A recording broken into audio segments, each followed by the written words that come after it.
Waffle Talk? I don't know. Waffle Talk Day 2. Waffle Talk presents Something the Ooh, Descent that's good. Day 2 discussion. Yes. And we have a special guest with us today.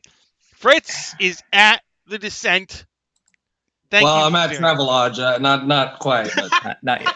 it. You have been there, well, and you Mhm. may be there again later today, right?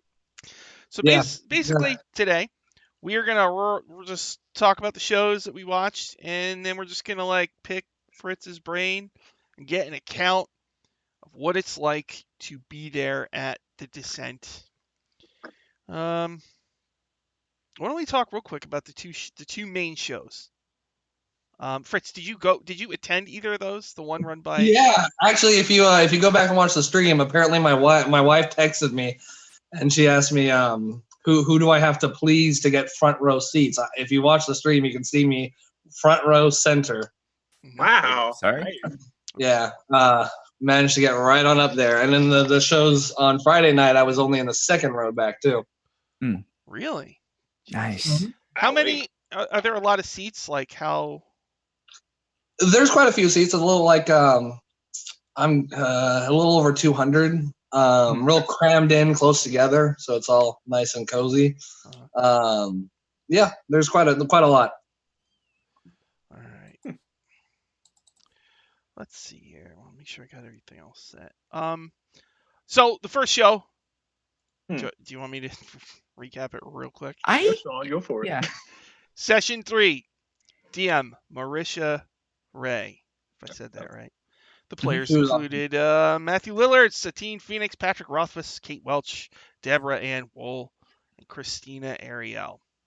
So again, it was a deal where they're in hell. Gark awakens. Let's see. Gark finds the other heroes lying unconscious in the sand. They kind of messed around with the demonic I-Core, also known as Ik-Er. VRE had some very strange times in that. Yeah. And yeah, his ear grew really big and he Both, got yeah. wings. And they found one of the war machines half buried in the muck. And there's a creature named Rusty in it. Rusty, no. What was Rusty's deal? Does anybody know? Like, what was He Rusty? was awesome. I mean, yeah, at the end of the day. I think he was just like a wasteland scavenger type character. Like he said, he lived out there alone, and that was how he didn't like the politics of hell, and that's how he just stayed out there and he stole things from people and lived alone. I think. Hello to Luca Troopa. Oh yeah, Hey. I know the stream got interrupted a few times. I don't know. Oh if yeah. you guys mentioned Yeah, it. there was the one in the second game where it's like it seems like the power went out. Yeah, it did. that was awesome. Oh, Oh my god. How the long- LA power grid. How long was it out for? Only a couple minutes, I think. Not even 5. I literally pulled the Twitch stream up on my phone and I was like holding it up to like show them like when it came back on. Oh no. Really? That's awesome. Yeah. So in the Marisha Ray game, let's see, VRE, he ended up with wings and he could fly, sort of, for a little bit. They messed with a war machine. They found a coin. Twiggy. Deborah Ann Wool was playing Twiggy. Twiggy. Who was very funny. Twiggy. And Twiggy Twiggy's awesome. Both of the stream. Yeah. she kept biting the coin and it would scream every time, you know. Twiggy was her character when she guest starred on Critical Role, and she was amazing. My wife absolutely loved her. In fact, she kind of partially got her inspiration for her current rogue character from Twiggy. Nice. So I like text my wife like partway like at the beginning of the show. I'm like, she's playing Twiggy. Yeah, she's awesome as Twiggy. It's crazy. And one of the cool things watching it, and I was there Friday night when Deborah Ann Wall ran the game for Relics and Rarities, and I noticed something when she's playing Twiggy. One thing that she does not do when she is DMing. When she's playing Twiggy, I noticed because I can see under the table, you can see their feet and stuff. She brings her chair up, so it's like at its highest settings, and then sits all the way back in it. And when she's playing Twiggy role playing, her feet aren't touching the ground. She's like trying to like swing her feet around so they're not touching the ground because she's like feeling short. It's actually really interesting, and she did not do that at all when she was DMing. So I'm like, And they ended up driving the war machine, and they got chased by a dune buggy and a motorcycle driven by barbed devils. And then there was this elf who basically ended up taking a sack of soul coins from the buggy. This was all some kind of elaborate scheme for the elf to get the coins. Does anybody know the elf's name or any of the? Was that one of the I think it warlords? might be one of the warlords. Yeah. Mhm. Because they mentioned. I don't know if they mentioned his name in the game, but they did mention there's an elf one or an Eladrin one. Yeah.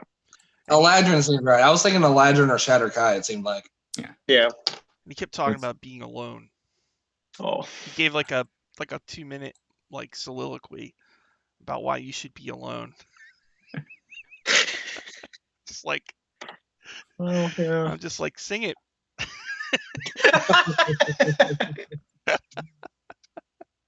Preach, elf. So, what did y'all think of that one? It was awesome. It was fun. Yeah, Mercer is a crazy good DM. You know, she runs those Honey Heist games for Critical Role, but I've never seen her run anything D&D related. Yeah, I've never seen her really run anything ever before, but yeah, it was really great. It's amazing, honestly. Yeah, she definitely takes cues from Matt Mercer with the big descriptions of set landscape modes and stuff. It was really interesting. It was real good. Oh yeah. And then there was another game. This is the one that was interrupted with the power outage. On the D&D Twitch, the recording is broken up into 7 or 8 pieces. Yeah. So you miss little chunks of the game in between them. The streams were a little they kind of went off and on briefly through a portion of it. So I think people were having a little bit of trouble keeping the streams going, but after a while it kind of settled down. So in that game, Chris Perkins ran it, and Micah Burton was Ramiria. Matthew Mercer was Boo, the miniature giant space hamster. Yes, he was. Boo. Anna Prosser was Evelyn. Yep. B. Dave Walters, who I loved on the show. Yes. Was Nausea. Deborah Ann Wool was Twiggy again. Yep. And Jim Zub played the legendary Minsk. Yes. Just fully dressed, fully mixed up. I love that. Yeah, really. Yeah, he actually shaved his head. I know. Yes. Did. Was not a bald cap. He shaved his head for that. I was wondering if it was like a bald cap or something. Oh. But he shaved. I don't know if that was on stream or off, but at one point he was I think it was off stream. He was all like, "This is the moment that my mom realizes that I actually shaved my head." It was amazing. He was fantastic as Minsk, right? Yes. That was He's been writing for Minsk for a long time. I'm sorry, what was that? I'm sorry. He's been writing for Minsk for a long time. Yeah. Yeah. Oh yeah. It was just that group was fantastic.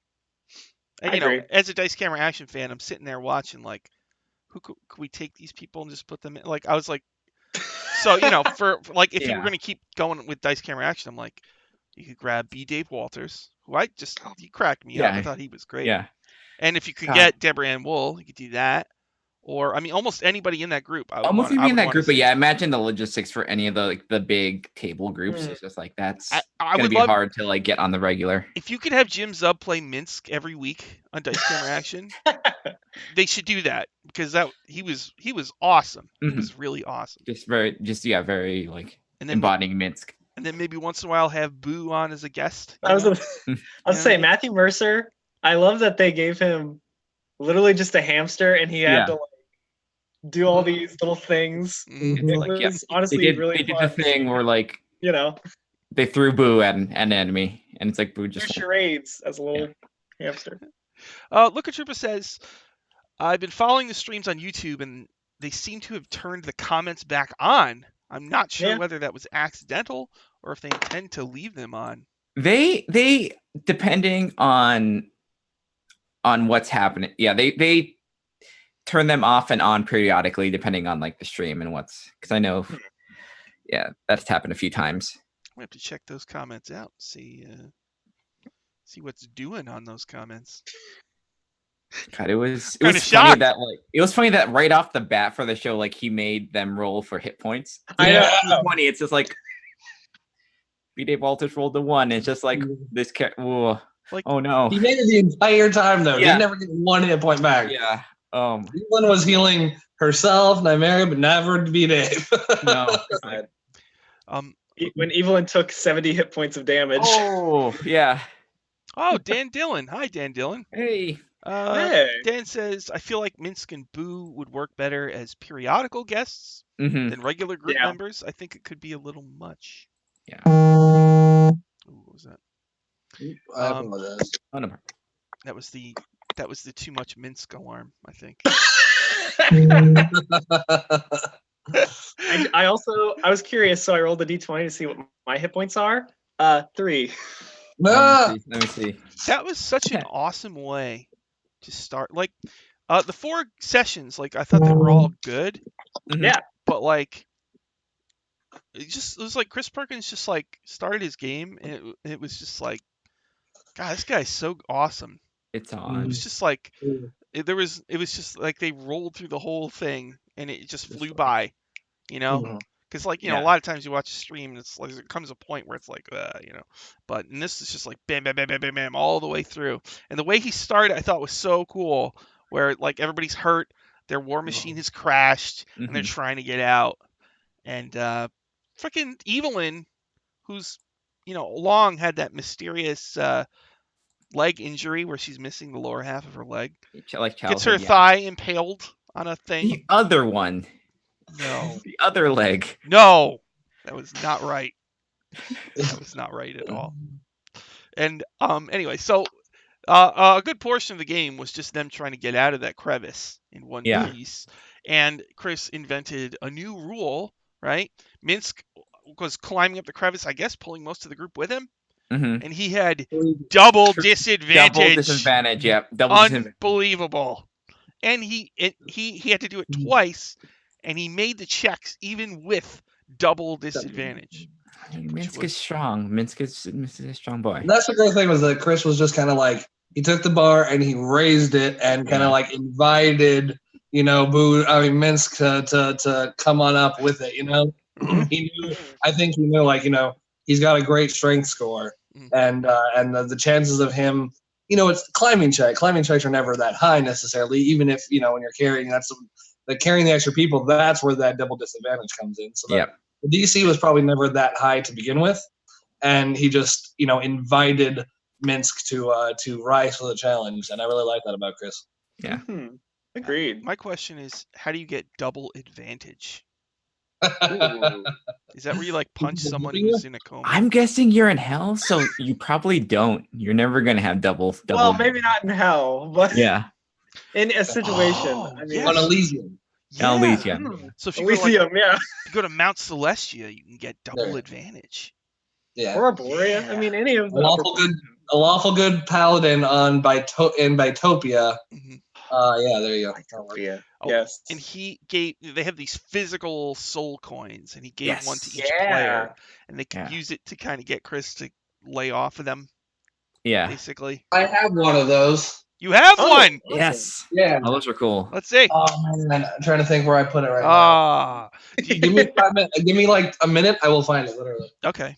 I really liked the mechanic they did with the soul coins. It reminded me a lot of stuff in game systems where you have the players can add something to the story like that, like luck points in Call of Cthulhu. Or the force points and Edge of Empire, that sort of thing. I love stuff like that. So it was really cool seeing that type of mechanic go down. I like bargaining. The bargaining stuff is oh yes, I love it. It's my jam. Yeah, Dan says fate or plot points from various systems. Yes, yeah. Yeah. And Looker Trooper says we got to keep Boo. He's going to be our foot in the door for 5e Spelljammer.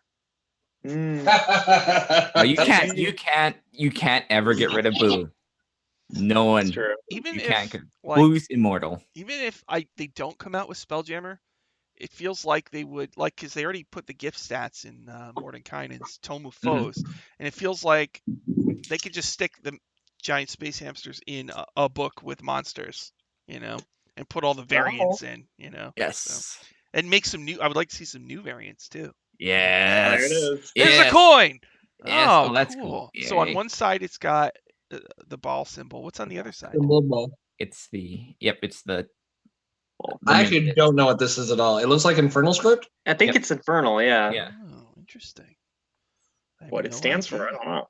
Yeah, there was just like the Infernal Script was I don't like even know all if that's over the the right place. side up or if this is the right side up. Yeah. You know what I was thinking though, and this Yeah. is the stupidest freaking thing, Dungeon Master thoughts. This looks like a DM screen, doesn't it? Oh, vaguely. It does, doesn't it? Yeah. Huh. Has anybody figured out parsed out what the water symbol, what the Infernal Script on the water is? I The looked at it for a little Oh my god! Oh no, I don't have. Do I have one of those bottles? They It's like- gave out a water so- bottle. so- Because I remember Chris Perkins was like, "What is this?" It's like, bit. Yeah. yeah, what is he? Oh, Dan Dillon says So no joke. the reverse is the illustration of the soul coin from the book itself. Yeah. Oh, nice. Thanks. Nice. That makes sense. Thank you. Next time.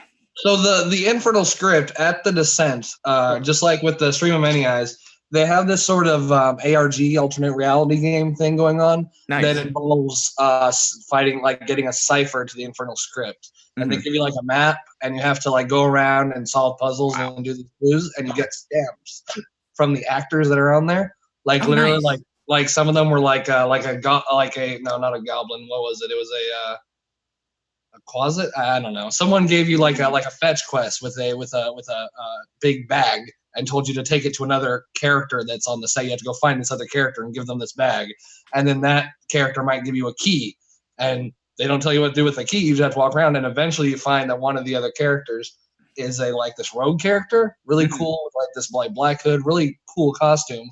And I when the first time I saw them, I had hit it in my head. I'm like, that's weird.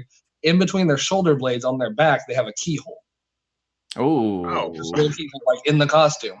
And so you go give that to them. You get a stamp. It's cool, and you get 5 stamps, and you get one of those soul coins. Which is you getting your soul back. It's a big quest. You have to do it. Like most people were doing it for most of the day.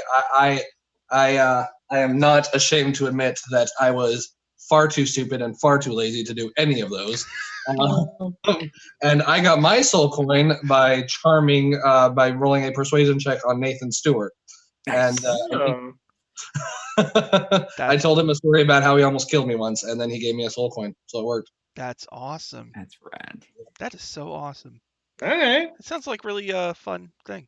It is. It's a lot of fun. My buddy Albert hasn't got his soul coin yet, so we're gonna maybe look into Today it's this is his last day. He's in trouble. Most people have like most of that. I might have the map of the or whatever, it's the big cipher of the soul coin, but I don't know if you want this to turn into a showing off stream where I just show off all the swag. That's perfectly fine with me. Nothing wrong with that. The Descent Waffle Talk Swag Edition. Swag edition. Yeah, there you go. This was the Beetle and Grahams gave inspiration coins. Ooh. They're like these Awesome. sort of infernal wheel little things, if you can see. Yes. Oh, There we that go. is Yes. awesome. Nice.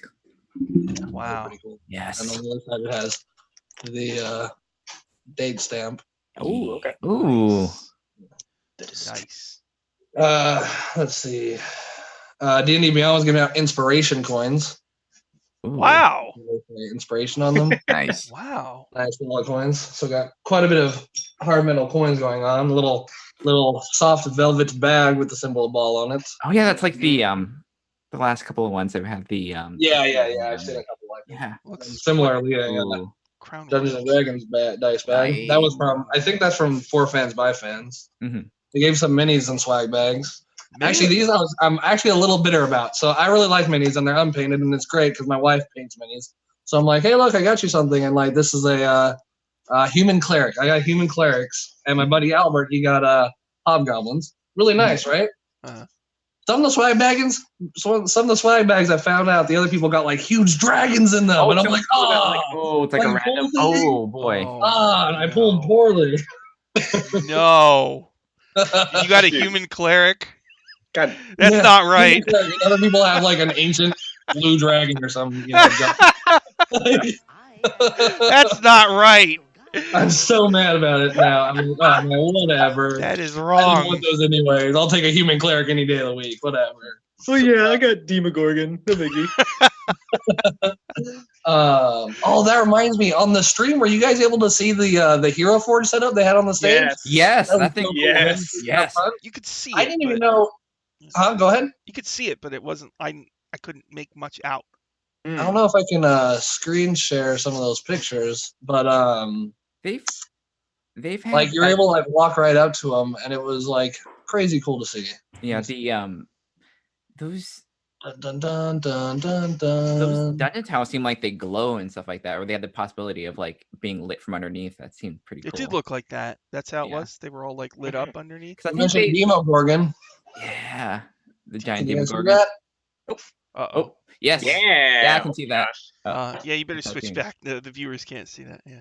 Oh, my bad. My apologies. That's all right. There we go. I think, Okay. although I think there's been pictures. I think the D&D put some pictures up on the closer thing, but Yeah, they were real that's much cool. closer to like Demogorgon. Man, I where I am put that. amazed by how big that Demogorgon mini is, and I want it. Yeah. Oh, Yes. they gave you salt Yeah, marsh. they give- Yep. That's so cool. Oh, here's an interesting scoop from straight from the Descent. Uh-huh. So this was in the bag, and this tells me things that is very interesting as someone who kind of I collect most of the Wizards of the Coast stuff, even the I like to get the exclusive limited edition covers. Mhm. Listen to this.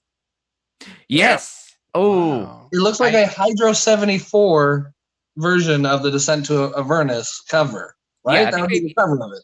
yeah. I think they've said that. Yeah, the store one's gonna be the Hydro cover. Which I love the Hydro. Oh yeah, Covers, super so- good. But that's interesting because they haven't done Hydro 74 covers for Adventures yet, so that's interesting. Yeah. Yeah. I think at least. Um, What other swag you got? you got a map from Roll 20, it's like a fold out tactical map. A print. I think this is this is going to be on the standard edition cover for Descent to Avernus. Yes. Oh Mhm. yeah, That's a cool- okay. Zariel. Yeah. That's nice. That's Love pretty that cool. art. I really like that cover. That's like Yeah, that's a nice one. Holy cow. think I it think might it was be my- kind of my favorite cover so far. I think. You know, Yeah. I think so too. Honestly, Yeah. it looks It's a stupid great- good. Yeah. It is. it's really good. I thought you were gonna say it looked stupid. I was gonna. It looks stupid good. I'm sorry. I say that all the I time. was It's just gonna fight you. all right, Sean, bring it right through. No. And then this is another print from Acquisitions Inc. Okay. Yeah, that book's coming up relatively soon. What? Yeah, Yeah. they had a sneak peek. I got to look at it at the Descent too. That was cool. Ooh. Awesome. Do you know anything that was in the book? Like, do they have new classes or anything like Oh, that? the new stickers. Yes. Oh, nice. In the Acquisitions Inc. book, Yeah. no classes, but it looks like they have new. Thing was interesting. I got to look at the whatchamacallit. Oh, now I'm blanking. The DM screen. They also have a DM screen for it. Oh. And, it looks Oh. like new conditions for one thing, like conditions like fucked, like you're fucked, and it doesn't matter what you do, you're fucked no matter what, Really? and stuff like that. Like I don't know, it looks really interesting. I didn't see any classes. Perfect. They do have new races, but they've already kind of spoiled those. I didn't really get the chance to like look through every page or anything. I know. I think Jerry used the Acking screen when he ran C Team yesterday. I Oh, that saw makes- pictures. That makes sense. It's really nicely made. Got the Art and Arcana print. Oh, Nice. Ooh. Wait, who signed that? He signed it, Hydro 74. Nice. oh, okay. I actually don't know his name in real life. I won't lie. That's I okay. only know him as Hydro 74. Everybody just knows him by his username. Comment pages. Hey. Oh, okay. Yeah, I've seen those. Those are from Idle Champions. Uh-huh. They've had most of the C team stuff. They had a booth. That was pretty cool. Uh-huh. Hmm. Oh man, I don't know what else. There's so much stuff. You Good said you said you were gonna So- play the does it have an ampersand for the 20? Yep. Yep. Nice. Yeah. Nice. Yep. Got I'll Yeah, They're that- oversized too. The 2D20s are oversized. yeah, like the Yeah, like big ones. The water. Like that. Yeah. Yeah, exactly. Yeah. Same size. The rest of them are normal, and then there's a special D6 with a little beholder on it. Ooh, yep. Is that the Idol Champions ones, right? Well, it's not Cool. focusing. Yeah. I think that Yeah, was yeah. Idle Champions. Yep. You're right. That's cool. I love those. Oh no. So I'm trying to find that map, but I'm not seeing it. Do Go ahead. did they have anything as far as for the attendees? Do they have anything like a Epic over there? Yeah, Like the yeah, old yeah. people? So the Epic. Me and my buddy Albert played in the Epic yesterday. He actually died. It Oh was no. Well, horrible tragedy. Tell us But yeah, they had an Epic where we played it was another race one, Mhm. and it was a like Mad Max Fury Road style race thing. Except it was supposed to be. It started in Baldur's Gate, and it was supposed to be a horse race. Mhm. But then the entire audience and the racers and everyone, Mhm. including like little children and everything, all of a sudden they got pulled into a furnace Yeah. by one of the warlords. I can't think of I forget actually. It's hard. Those things are. Is that Yeah. where the because I saw pictures of like the Hellfire engines, like, and then like little pieces you could put. Was that from that thing? Yeah, yeah. Every table had one of the Hellfire engines, and Mhm. so we got to use play with those a little bit. Oh, that's rad. Oh, Yeah, it was super cool, and they come apart. I don't know if you saw those pictures. yeah. I saw like Yeah. you could There's put on, two they have, pieces like- that come off, so there's like a back area, and then there's like a driver's seat thing. Mhm. Yeah, they're crazy cool, and they have heft. Those are heavy minions. Yeah, they seemed like solid platform. I could tell. Like, They're huge, and but you got each table had their own had one of those, their own war machine, and so you had to like pick one person to be the helmsman driving it around and stuff. You had to outfit it with different weapons of your choice, and then you had to like run and fight. And that's how my buddy. We were playing. I don't play Adventures League at all. I do. I DM a home campaign. So we were both playing level 1 characters, and no. he got hit by one of the Yeah. like direct hit from one of the Hellfire. Oh no. Oh no. Yeah, because Instant kill. I remember going through especially low level epics. Like they're a little more hardcore as far as like things like you will get really close to dying. Yeah, yeah. And then they had like people coming around to each of the tables that just kind of like threw in like complications. Like they had these they're supposed to be Kenku brothers, but it was weird because they're flying. So I'm like, Kenku went to hell and got wings. Okay. And they came by and like threw gas, and I didn't even realize until afterwards that one of them was James Intercasso. Yeah. Oh yeah. He had the bird mask. Yeah, the big bird head. What was it? The overalls and stuff like that. Yeah. Yeah, exactly. And they came and they kept asking for scraps or salvage or whatever equipment. And we tried to we're like, oh, we have stuff like here, take this. And they're like, we don't want that gas. I was like, whatever. Yeah. And then one guy came through as and flattened two of our guys with his war machine, and he was playing like this Canadian. He's like, "Oh, I'm sorry, I just got lost." Like, it was really funny. Yeah, All right. a lot of fun. I played a goblin fighter, so that was good.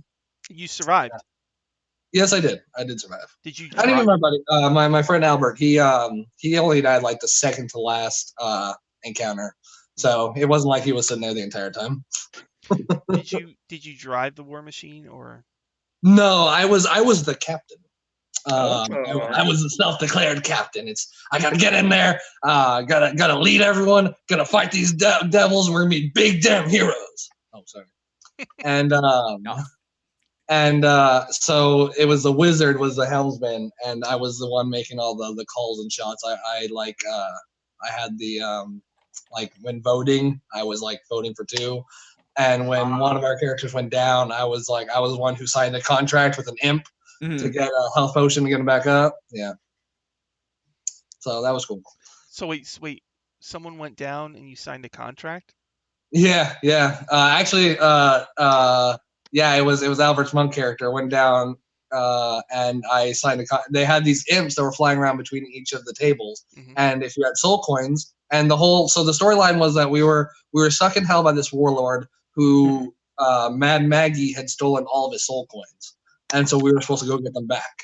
And he said for each team there were 6 of us on the team, we had to get 7 soul coins. Yeah. And if we got 7 soul coins, he would send us back to the prime material.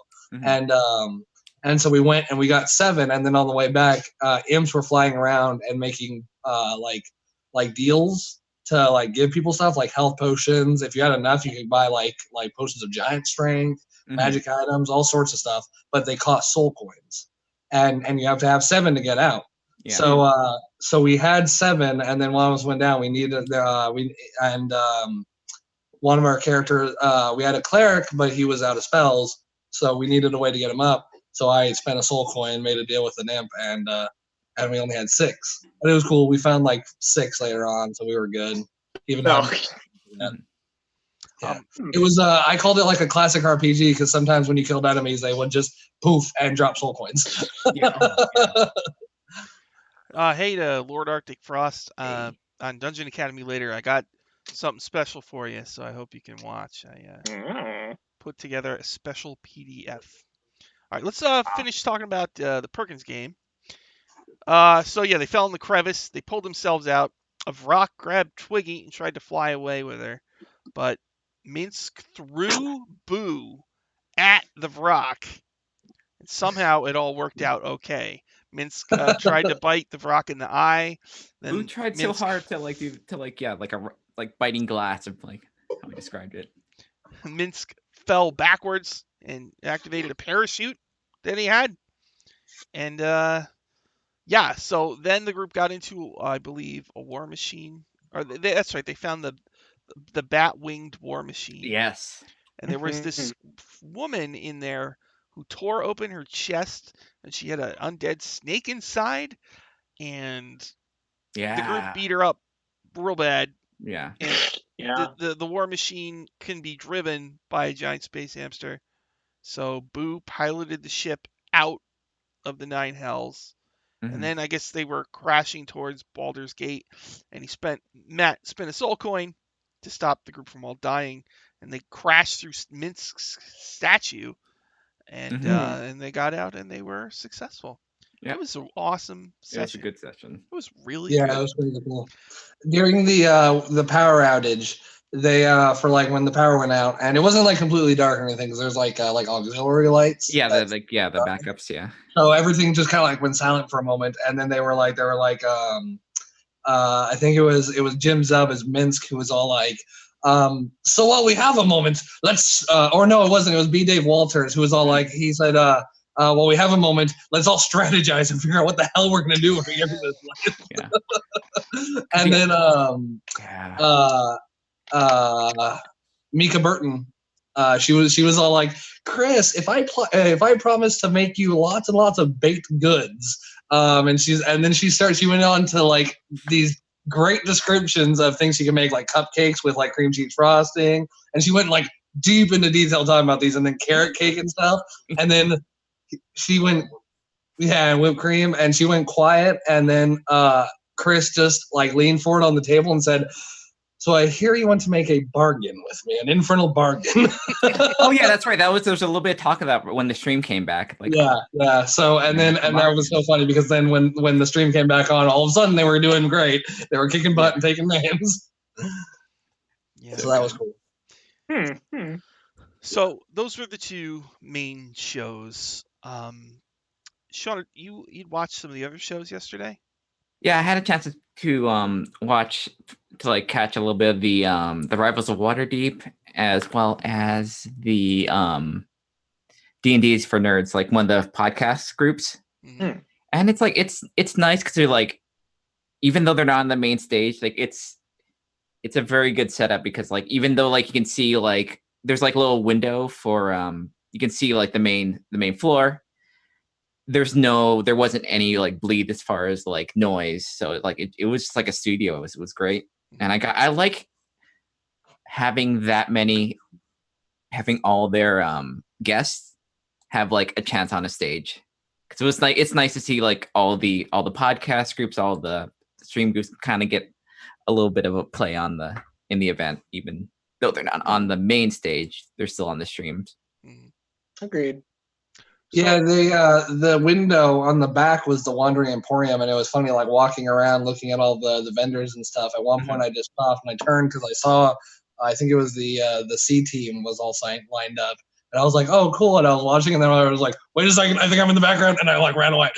Were they were they like cut off seats, or were there places where people could sit and watch, or were they just like kind of private booths? Yeah, no, Okay. it was just I was wondering about that. nowhere to watch. They did have a TV in the outdoor area where there's a bunch of tables and stuff where they did show the streams. Yeah.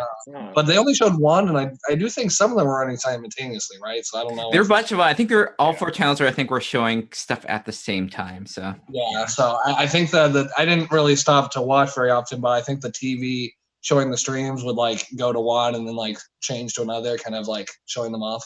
Mm-hmm.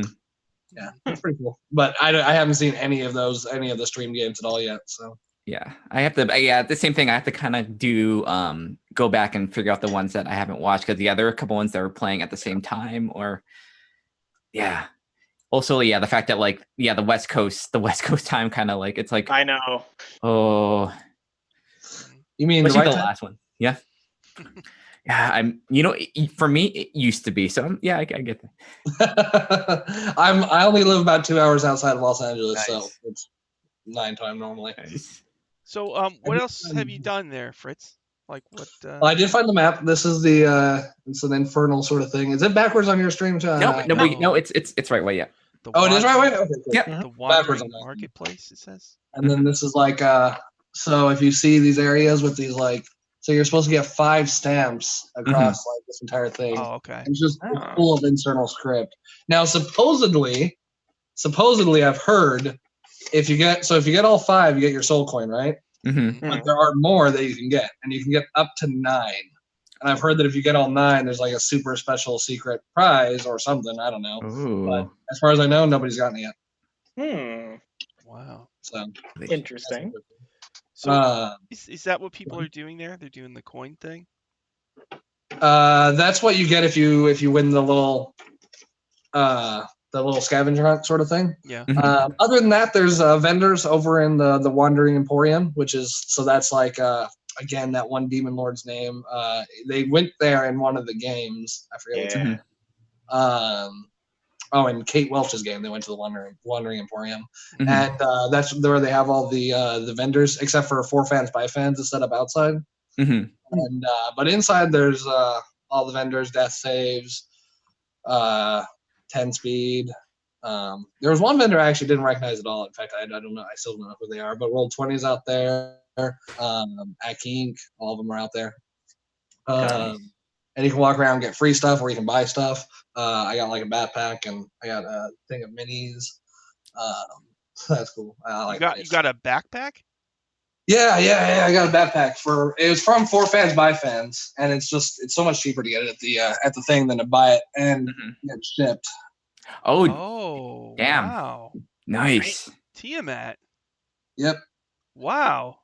And this is like a flap, and they're interchangeable. And my buddy got one too. He has it's the D&D ampersand. Mm-hmm. That's freaking sweet.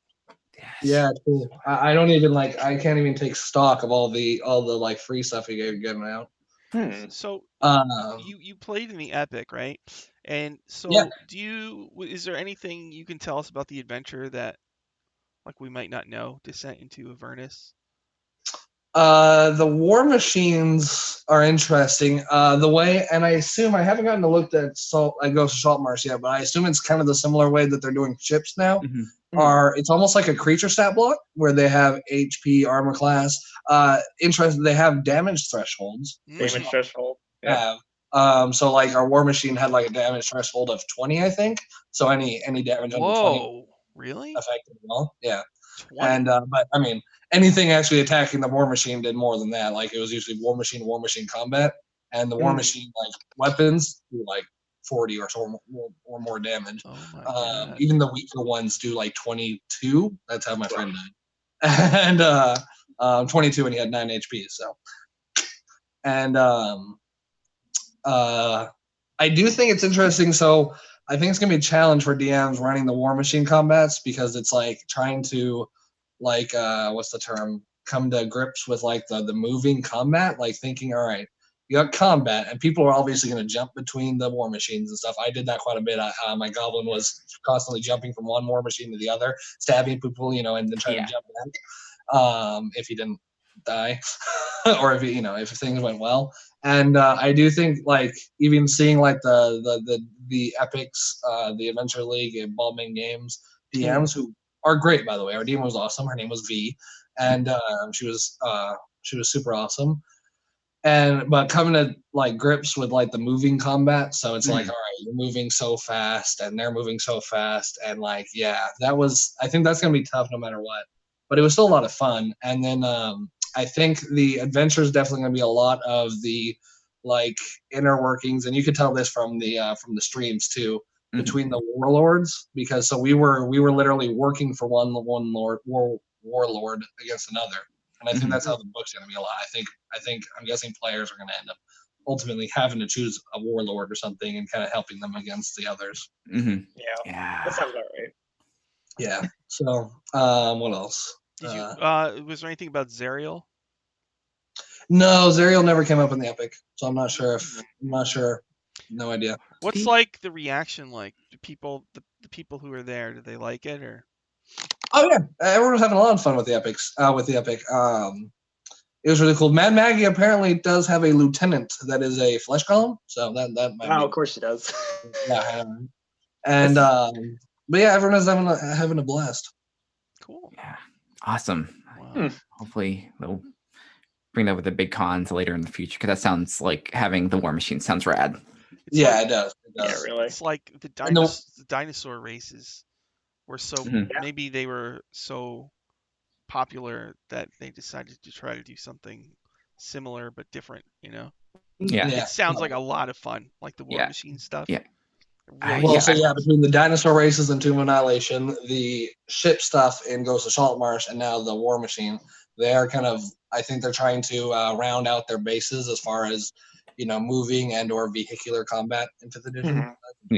Yeah, I would recommend anybody that hasn't done an epic, if you can go to a con, definitely try it out. It's an intense thing to like go through those.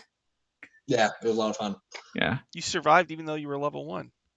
Yes, I did. And War Machines were doing. It helped that our entire group was level 1. We were playing with, it was me and my friend Albert, this other guy we just met in line. His name was Vince, and then 3 guys who were all there on press badges. So they all just did pre-gens. So none of us had ever played AL before, so that helped. I think she just kind of, it's easy with Adventures League to kind of just cater to the level of the party. Level 1. That sounds really awesome. So what are you gonna do today? Today, well, actually, today's kind of a chill day. So we got, I'm doing this first, obviously, and then we're gonna head on over there. I'm gonna go buy some souvenirs for my wife. They have that hand cholo, has a vendor stall over there, and she wants a shirt, so I'm gonna get her that. And then the concert's tonight, and I'm actually. I'm planning on going to the concert probably, but I'm not sure. I'm also getting kind of tired, so I'm not. So we'll see there. Today's mostly just a chill day, just like all conventions. Sunday is like the wind down. Yeah, the recovery, like kind of semi-recovery day. Exactly. I'm thinking about I have to work tomorrow, so yeah.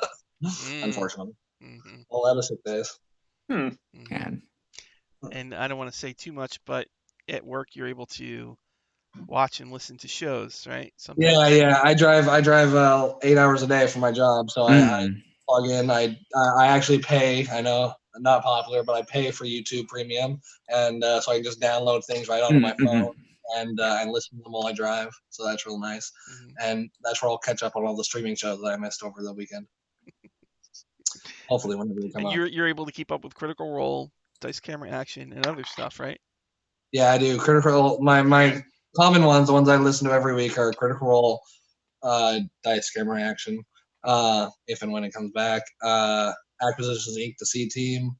Gosh, now I'm blanking and I can't think about. I like Dragon Talk a lot with Craig Tito. Where they just talk about. Matt Colville's Chain of Akron. Yeah, I keep up with a lot of them. It's easy when I can just listen to like 2 of them in a day. That's my work day. All right, we are almost out of time. I want to hit some comments here. Luka Troopa, we're getting closer to mecha combat rules, which is true. Spelljammer, they had those Witchlight Marauders and the spirit guardians that the elves drive, like the insect carapaces that are like 20 feet tall. Look at troop. Was trying to figure out. Okay, let's see. We need to pit the war machines against the dinosaurs. Oh, and reenact Godzilla versus Mechagodzilla. What was pretty that? Cool. What was that show in the '80s, or that toy thing where you could put like rocket launchers on dinosaurs? Like it was those toys where you could just like. I don't know. Good question. Yeah, sort of it was great. I thought you were talking about like platforms Zoids? on dinosaurs, huh? Like no, I was thinking Zoids, but no, no. that's not. Yeah. No, Zoid. Yeah, combine the Hellfire, like the infernal like machines with the dinosaurs. Just put it on top of the dinosaurs. Okay. Okay. Torok had stuff like that. I don't know if you're talking. Yeah, I remember. And Frost, Lord Arctic Frost. I'm thinking Immortal Engine type games. Could you just imagine if Waterdeep went to attack another town? Yeah, that's cool. Like that, where the whole city can move around. That is like an awesome thing. But like the war machines, do they have different types? Like already statted out, or is it just one stat block for war machines, and then you customize them? So we only saw one type, but there were others in the epic. So like at one point we were in a combat with I can't think not Hellfire. Those are like the weapons. There's a type that we were riding, and we were fighting. We got in one combat with one that was the same type of ours, but then there was also a smaller, kind of like a skiff one that was a little bit faster and only had like 2 people on it. So there are others presumably. I don't know. I mean, I can't say if they're going to be statted out in the book or anything, but there are others presumably. We also had one that was an Earth Ripper or something. So I think it had like a burrowing speed. Yeah. Cool. So nice. Cool. I mean, don't quote me on that. That would be but never fought it underground or anything. But it had like this big thing on the front, and it was called like a Ripper, and it sounded like it was like a digging machine. Nice. Wow. Terrifying. Just one just like pops out the ground and like just chases you. Ooh. Yeah. But does that even make sense? Wouldn't you fall to the other layer of hell? Well, I know it's not that easy, but all right. Is there anything else, Dylan or Shauna, you want to cover here for day 2? Gosh. They've been teasing something maybe for end of Sunday, maybe announce it. So we'll see if that's true. Hopefully, maybe. So I don't know if anyone heard, but on I think Nathan Stewart's Last Bowlers and Swag, he did mention because I think there's he's expecting a lot of the viewership to drop right at the end of the stream. So he was talking about it, and I might need help because I might not stay there that long.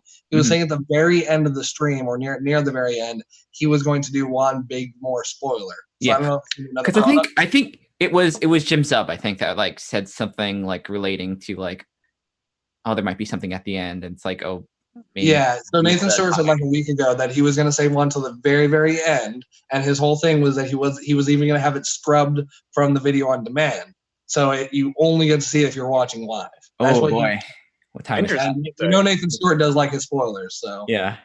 All right. I missed that. This better be a good spoiler if I'm going to freaking. Yeah, better be a good one. Yeah. It better not be like, you know. Okay.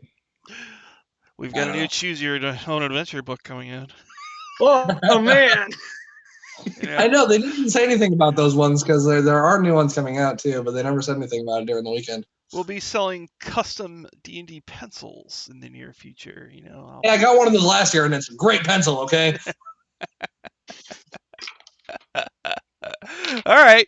I think we covered everything.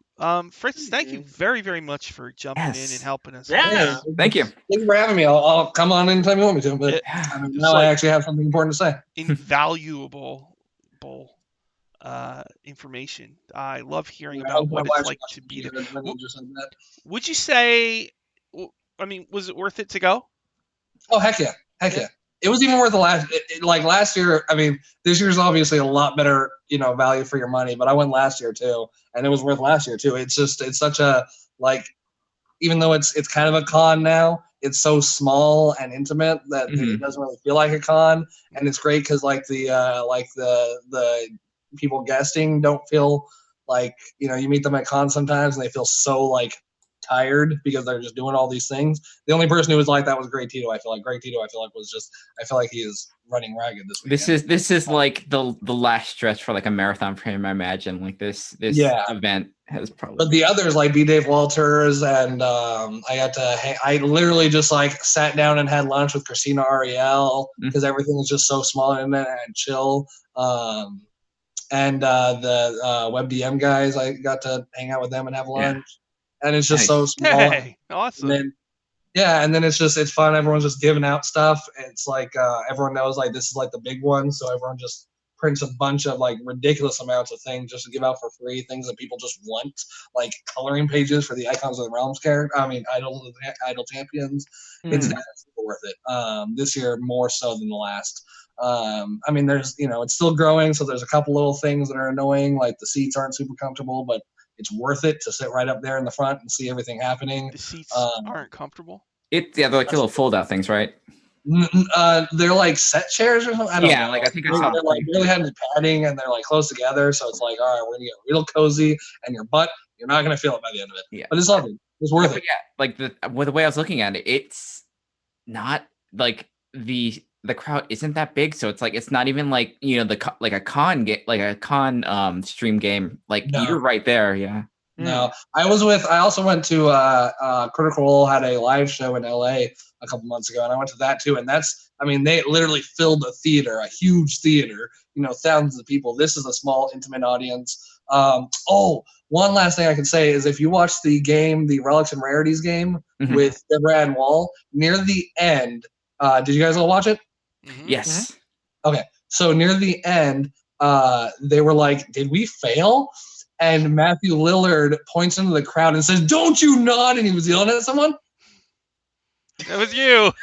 I was in the second row and I was nodding my head, and he pointed and yelled at me. And I was all like, "What? Yeah. Well, I don't know what you're talking about." Like, because it's just the crowd is that small and intimate that they can literally look into the crowd. They can look at you. It's like, oh no. It's like yeah. That's awesome. And then it was really cool. Awesome. So yeah, definitely worth it if you can do it. I know it's a big ask because especially if you're not from the area, you got to get. Even me, I'm 2 hours away, so it's not that bad. But I had to get a hotel, and then the ticket's not cheap. But I think it's worth it in the long run. Yeah, they gave you a bunch of the swag bags are really nice. It looks like So. Oh yeah. Oh, I didn't even show you the actual bag. Oh yeah, I think I posted it. Kiko was talking about the bags, but the actual bag even comes in is just like this. I can't see anything. Yes, nice. There's really nice bags, nice soft. Well, okay, yeah, it's nice soft material. Sweet. Nice. It's really worth it. I think the swag bag alone is something like $100 value, if not more. Especially with if you take out the Ghost of Saltmarsh, which alone is like $40 MSRP. I think the rest of it alone is worth $100. Yeah. Awesome. All right. Why don't we do plugs before we wrap it up? Fritz, you got any plugs?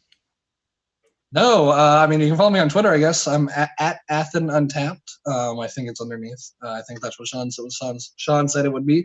Other than that, I don't do anything. I'm just a DM. So, hello, Internet. And I'll give you all a fun Fritz fact. He's running Curse of Strahd, and he's running James Introcasso's Demon Plague. Which I was very interested to hear about because I don't really know anything about it. And that's a campaign from 1 to 20.